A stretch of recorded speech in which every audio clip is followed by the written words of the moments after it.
A lot of the bags of regret that we end up carrying through life are there because of our own choices. We decide in one way or another to pack the bag ourselves. We decide to sin. We decide to hold on to some trauma that we experience instead of handing it over to God. We decide to hold on to our sin even though we are told that we need to let it go. We are told that if we hold on to it, it is going to mess us up spiritually. And so we decide to pack these bags, and we decide even to continue holding onto these bags for a significant portion of our lives. But we, I think, recognize, all of us here, that that is not a healthy thing for us to do. We are not meant to continue to pack these bags of sinful choices, and we're not meant to carry them around for our entire lives. The weight of the bags that we carry are crushing, and if we don't do something about them, then we are going to be derailed spiritually. Now, sometimes when we make sin, or when we sin, when we make bad choices, it is not that big of a deal. And so the consequences that we face are not all that large. But there are some sins, some actions that we take that are truly terrible and that really have lasting impact in our lives, or sometimes the lives of others.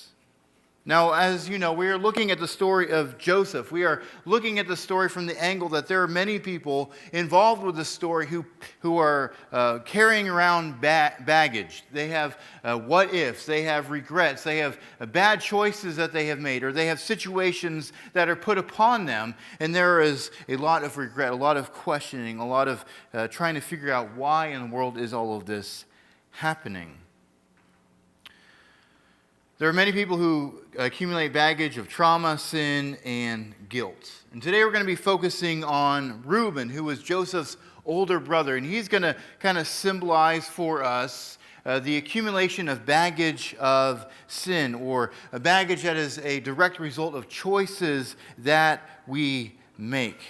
Now, Reuben was Jacob's firstborn son, who was born to Leah, who was not Jacob's favorite wife. And that in and of itself should send up some red flags that this is a weird family situation. And this caused tension between these two women in addition to their female servants, and the tension and drama spilled over to Jacob's sons. And we know that one day boiled over to the point where Jacob's sons saw Joseph coming, and they wanted to get rid of him. And in chapter 37, beginning at verse 18 of Genesis, we read this. They saw him in the distance, and before he had reached them, they plotted to kill him. They said to one another, "Oh, look, here comes that dream expert. So now, come on, let's kill him and throw him into the pits. We can say that a vicious animal ate him. Then we'll see what becomes of his dreams." When Reuben heard this, he tried to save him from them. He said, "Let's not take his life." Reuben also said to them, "Don't shed blood. Throw him into the pit in the wilderness, but don't lay a hand on him, intending to rescue him from them and turn him to his father." When Joseph came to his brothers, they stripped off Joseph's robes and the robe of many colors that he had on. Then they took him and threw him into the pit. The pit was empty and without water. Now, Reuben in this situation seems like he has done a really good thing. He is trying to keep his brothers from killing Joseph. That is a very honorable and noble thing. He is doing what is right in that particular situation as far as his intention goes. Reuben intends to do the right thing and try to save Joseph from the wrath of his brothers. Instead of killing him, they end up throwing him into an empty pit for the time being. Now, I am a youngest sibling. I can sympathize with Joseph a little bit. My name is Joseph, and I'm the youngest son too. It's weird. But he wasn't the youngest son forever. But I can sympathize with the terror of having older siblings. They can sometimes be unjustly mean to you. Yes, there are things that we can do to annoy our older siblings, but sometimes they are just mean in and of themselves. I've had my fair share of wedgies. There was one instance I remember, I can't remember if it was me or my other brother Danny, who was hung from a doorknob or a hook on the door by our oldest brother Greg. I can't remember if it was me or him. It was just a very traumatic situation. That was kind of how I grew up. Now, there was one instance also when I was perhaps doing something irritating to my oldest brother Greg, and he decided that he had enough and he threw me on the bed. But he had forgot that his guitar was on the bed, and so I had nice 6 cuts on the back of my leg because he forgot that it was there. I kind of got what was coming to me. Sometimes, though, my brothers were mean to me just to amuse themselves. But they never tried to throw me in a pit to kill me. There's a healthy issues that you have with your siblings. There's healthy disagreements. There's healthy annoying of one another. But then there is trying to kill them, or at least throwing them in a pit, hoping they starve to death. Now, as the older brother, Reuben had some responsibility to stand up to his brothers. And that is really where the issue comes into play. Instead of directly confronting them, he's arguing for Joseph's life. But he comes up with an alternative, which isn't a good alternative. He should have said, you know what? Y'all just shut your mouths. We're not going to harm Joseph. It is uncool. We're going to be disrespecting our father. We will be engaging in revenge. We're going to be mean to him when we ought not be mean to him. But instead of doing that, instead of directly confronting his brothers, he tries to make a more of a passive-aggressive play so that he can maybe, hopefully, if everything works out, for him to come back later and rescue Joseph from the pit. He's going to try to go around his brother's back to save Joseph.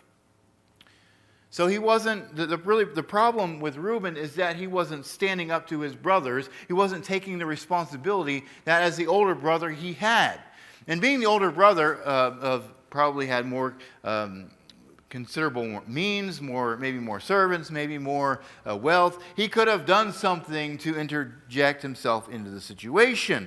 And in addition to that, being the older brother, he has some influence of how the other brother is going to act. If he has a certain attitude, that attitude, he can influence the attitude of his brother. So if he's hostile or angry or vengeful, that attitude will bleed over to his brothers. But if he maybe says, well, cool off, let's take a break, let's think about this more rationally, then he might be able to sway them.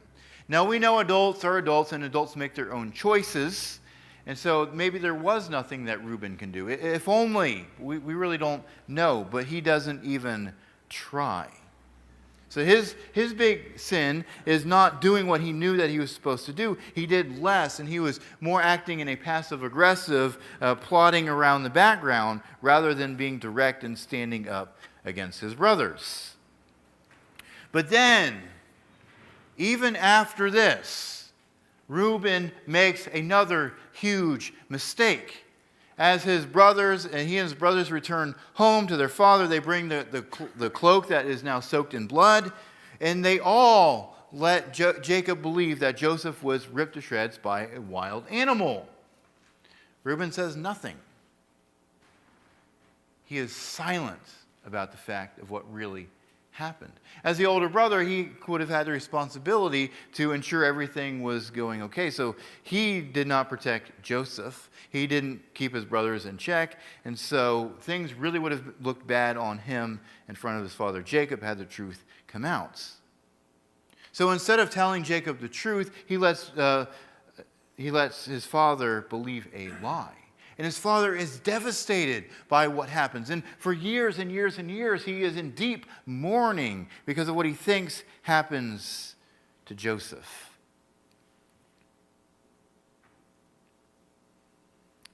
They were trying to hide their sin rather than acknowledge it and deal with the ramifications of their choices. They tried to cover up. They tried to hide it. They tried to get away from their responsibility. So they all lied, including Reuben. Now, maybe you have seen this, you've had this scene in your household, or maybe with your grandkids, for those of you of such an age, where your children at some point learn to take off their diaper, okay, after they've gone number 2. Okay. They get a little bit on their hands, and they wipe it on the wall, they wipe it on their bed, and then from there, I made a mess, better clean it up. And then they grab something, maybe the pants that they had also taken off, and they begin to wipe the walls with their pants. And what do they end up doing? Smearing poop all over the place. And as a parent, we thankfully have not had too much of that. It is disgusting. I've heard horror stories, and maybe you have dealt with them. Well, they try to clean up their mess, but they end up smearing their mess all over the place, and it does not end well. And this is exactly what happens when we try to cover up our sin. We try to clean it up. We try to make it look presentable. We try to make it look not so bad, but we end up making a bigger mess. We tell bigger lies. We try to make deeper plots to hide ourselves or to hide our guilt. Maybe we withdraw ourselves from people so they don't discover who we really are. We put on a mask and we pretend like everything is awesome in our lives. But when we acknowledge our sin for what it is, our Heavenly Father can step in and help clean up the mess that we have made. Just like if a child says, "Uh-oh, Mommy, I made a mess," Mommy, not Daddy, can go in and clean up the mess. But we have a Heavenly Father who steps in and can clean up our mess, which is awesome. But if this were an isolated incident, if Reuben was just a guy who failed to step up to his brothers in one instance, we might be able to excuse not stepping up to the level that he should. But there's an incident that we learn about, actually before we learn about the story of Joseph, that helps to inform how we are to perceive Reuben and his behavior in this instance. Back in Genesis chapter 35, we are given some of his family history of Jacob before Joseph. Well, it really encompasses Jacob and all of his descendants, a big overview of the family history, and then Moses will go in and zoom in and show us what happens in Joseph's life. But there is a particular situation that happens in the life of Jacob and Reuben that really shows how messed up Reuben's character was. Now, after Joseph was sold into slavery, Rachel became pregnant again. And as there was complications in birth, and she ends up dying. But in her last breath, she wants her son to be named Benoni, which means son of my grief. Which was, she was experiencing this trial of childbirth. She knew that she was going to die. She wanted to commemorate her life by naming him that. But instead, Jacob says, I want him to be named Benjamin, which is son of my right hand. So he turns around and makes it about himself.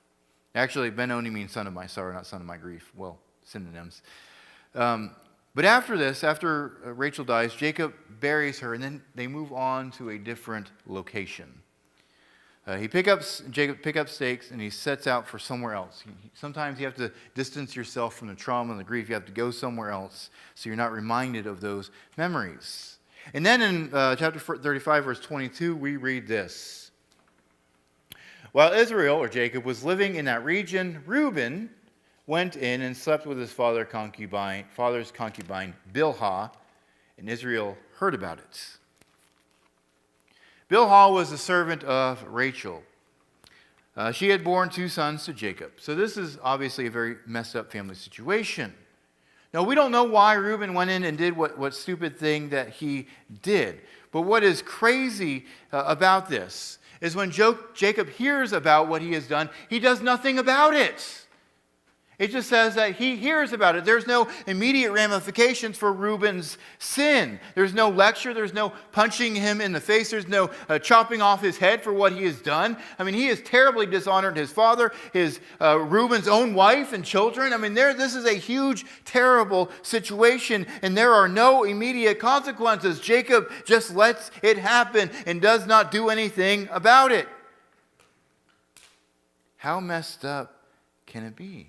So we're told this before we learn about Joseph. So we come into the story knowing That Reuben was not such a good guy when this whole thing with Joseph went down. There's something about his character where he likes to go around people's backs. He likes to plot and do things while nobody is looking. Like going behind his father's back to sleep with his concubine and covering up and doing whatever he did. He was a guy who liked to lurk in the shadows and hide his sin and try to get away with it.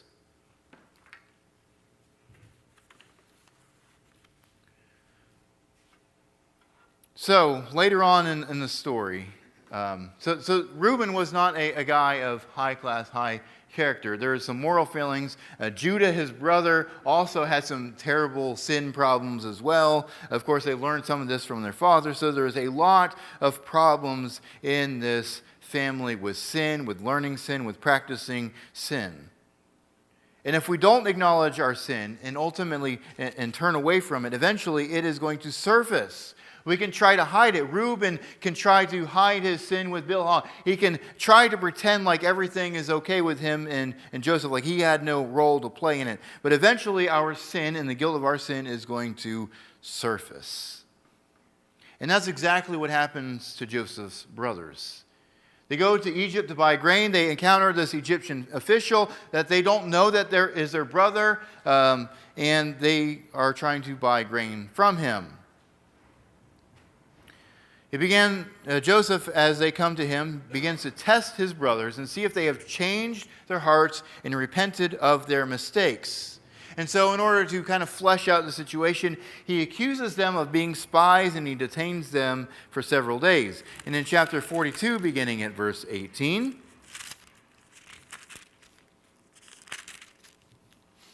we read this. On the third day, Joseph said to them, I fear God. Do this and you will live. If you are honest, let one of you be confined to the guardhouse, while the rest of you go and take grain to relieve the hunger of your households. Bring your youngest brother to me so that your words can be confirmed.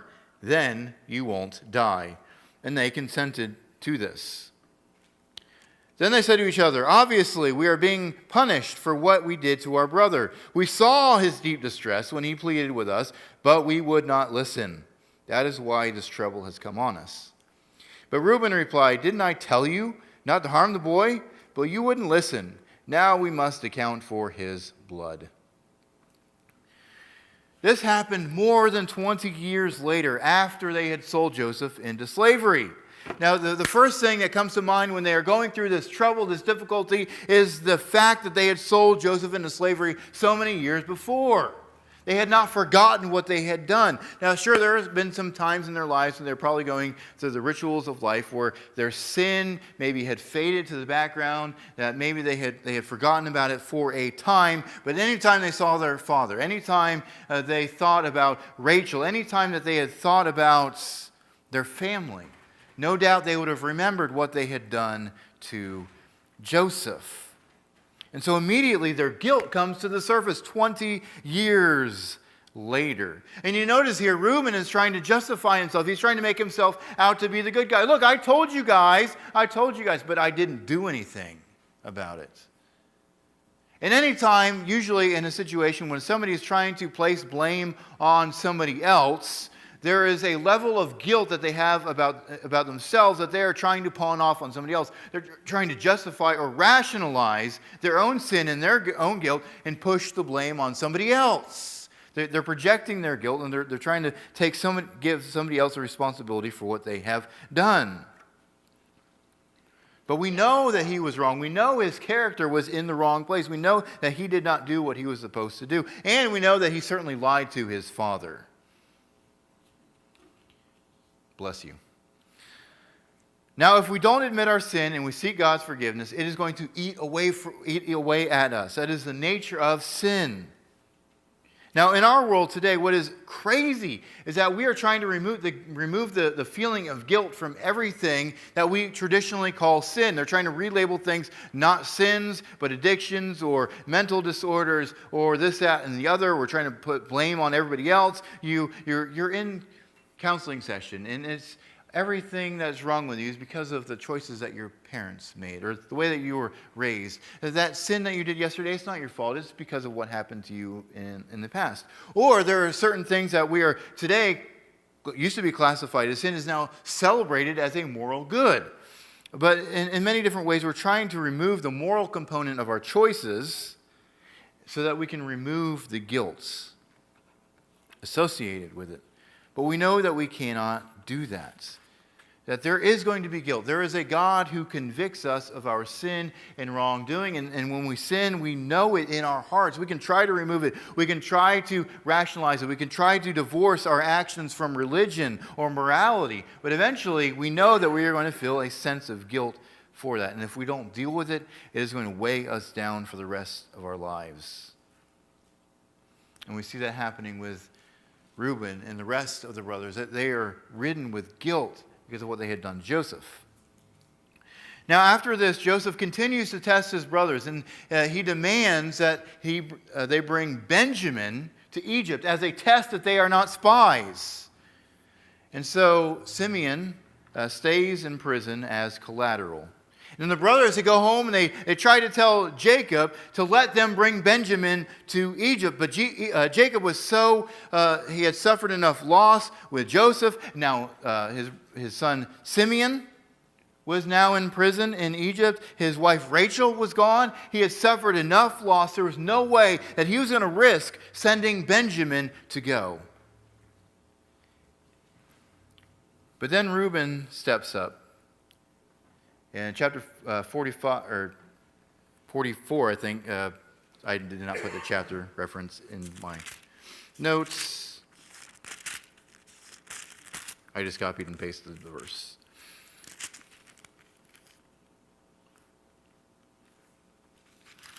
Sorry. Turning too many pages.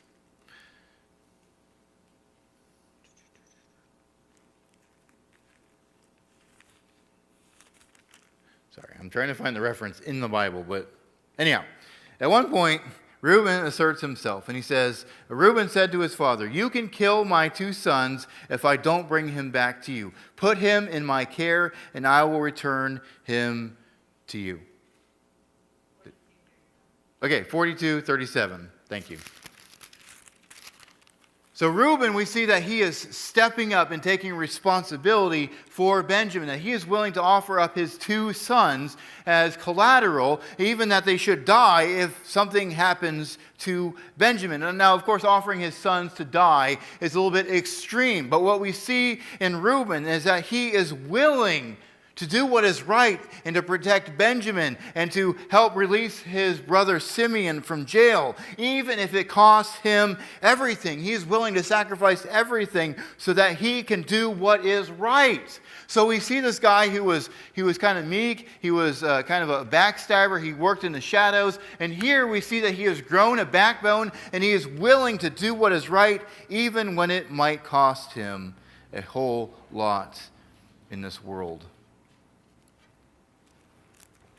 So you can see that his heart is beginning to transform. He is no longer that guy that he was in the past. And so eventually Jacob relents. Judah has to step up and say that I'm going to be personally watching over him. So you have 2 brothers who are saying they're going to watch out for Benjamin. And so Jacob eventually relents because the famine is terrible. They're going to die if they don't do anything about this. And so they go and they meet with Joseph. But then Joseph has Benjamin arrested as he planted his cup in amongst his belongings. But then Judah steps up and he asks to take his youngest brother's place. He says, "Take me as your prisoner instead of him."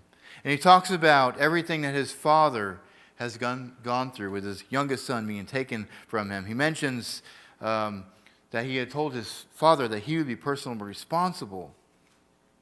And it was apparent that Judah had also changed his heart. And this convinced Joseph that his brothers were sorrowful for what they had done and that they had changed. They were no longer the same guys who had sold him into slavery. And then he sends all the Egyptians out of the room, and they were talking about what was going on. And then Joseph said to his brothers, "Please come near me." And they came near.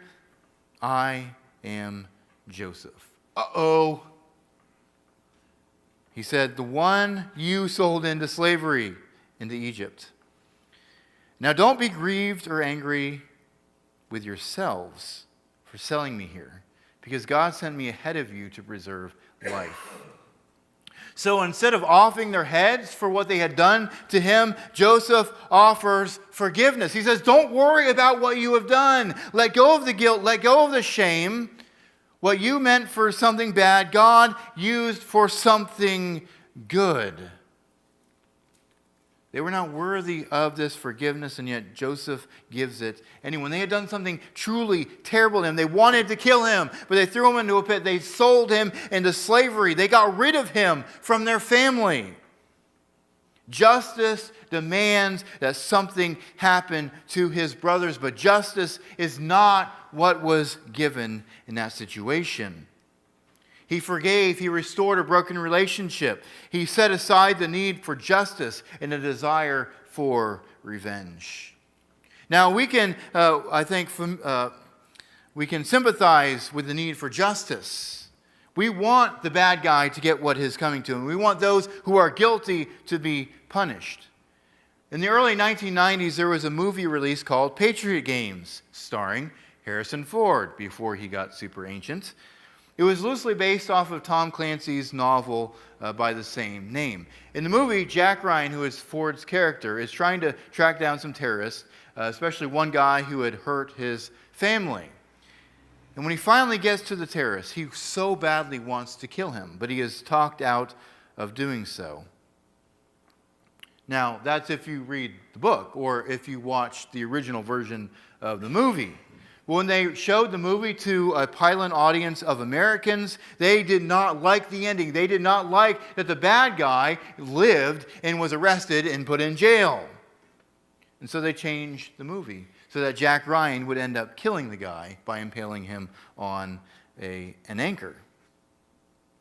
Because Americans demand justice. We want the terrorists to die. We want those who are guilty to be punished. But Jesus does not give us what we deserve. Instead, Jesus came to give us life. He came so that we could be forgiven. He came so that we could be restored to Him. But He also came to show us that we too are to forgive just as He forgave us. That we are to try our best to restore broken relationships. That we are to set aside our desire for revenge. And sometimes we need to set aside our impulse for justice so that grace and forgiveness can be forgiven or can be given. So it's great to see this change of heart in Reuben and his brothers. But there's kind of a sad twist to the story. The reality of the situation had not been fully resolved. There were still consequences of sin to be dealt with. At the end of his life, Jacob gathers his children to pronounce blessings on them. This is kind of what fathers did back then when they were about to kick the bucket, to pronounce blessings or challenges to their children, to declare the inheritance and all that sort of thing. Kind of like a will before he dies. And so he gathers all of his children. He knows their character. He knows the things that they have done in their lives. And he says in 49 verse 3 to Reuben, "Reuben, you are my firstborn, my strength and the first fruits of my virility, excelling in prominence, excelling in power. Turbulent as water, you will not excel, because you got into your father's bed, and you defiled it. He got into my bed." So at the end of his life, Jacob finally calls out the sins of Reuben. All of this time later, he had not forgotten. He held on to the sin and the guilt of his son for all of those years. And instead of receiving the usual double blessing that the oldest son would get, he receives a rebuke. His sin had lasting consequences that could not be removed. Sometimes the tough reality is that despite a person having a change in heart, and despite having a change of direction for our lives, there still might be consequences from our past that we have to face. There are sentences that people have to serve. There is perhaps a disease or an illness from a past lifestyle, or maybe there are physical scars or physical injuries that you have to deal with as a result of living a hard life. But part of repenting, part of acknowledging our sin is owning those consequences, of facing them with faith, knowing that, yes, we deserve them and we will accept those consequences. But it doesn't mean that we are not forgiven. But it does show that we are serious about following Jesus, that we will accept the consequences even though we are forgiven. It's easy to say you're sorry. It's easy to ask forgiveness. It's easy to move on with our lives when the consequences are removed. But it's hard to push through when the consequences remain. But no matter how much baggage we choose to pick up, we still have great hope. Because a person is fundamentally flawed, they are prone to sin, or they have accumulated many bags of regret because of the sins that they have committed, does not mean that they are outside of God's forgiveness. God can help us chart a new course for our lives. And once we acknowledge our sin and we repent, God can change the direction of our lives. Jesus came to take away our bags. He came to free us from the weight of our sin. If you are carrying bags that you have packed, let Jesus take them from you. Seek His forgiveness and you will be forgiven. Seek forgiveness from those that you may have wronged, and you might find restored relationships. But don't keep holding on to whatever bags of sin or regret you might have. You might have grown complacent, carrying the weight on your shoulders. You've kind of gotten used to them. It's the new normal. Or maybe you find a strange comfort in having them there, and losing them will make you uncomfortable and scared. But that will only cause more sin and trauma. That might give comfort for a moment, but that will quickly fade. So if you have picked up bags after following Jesus, put them down, give them to Jesus, and He will give you the rest and forgiveness that you need.